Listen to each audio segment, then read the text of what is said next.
Donc je suis avec les Innocents, JP à ma droite, JC à ma gauche. Et comme on a diffusé le clip de Jody, on va évoquer Jody et c'est avec JP que je vais discuter puisque à l'époque, JC n'était pas dans les Innocents.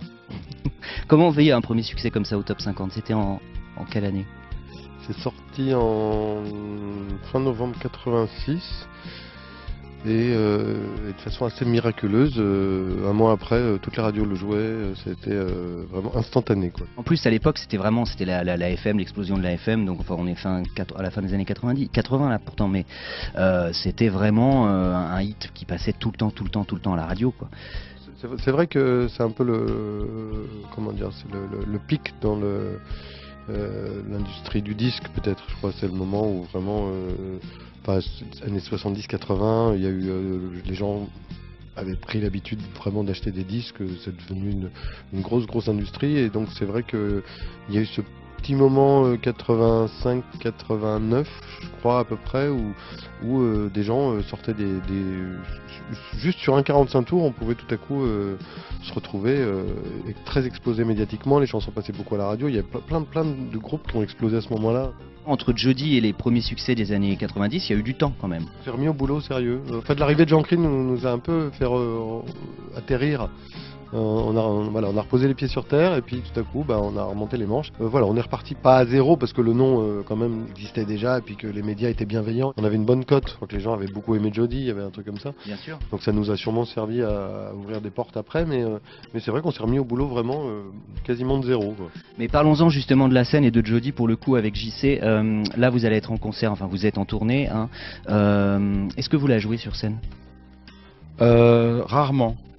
Rarement, parce que c'est pas de mon fait, mais c'est vrai que c'est une chanson qui est très typée dans une certaine production, une façon de jouer, etc., de chanter aussi, de JP.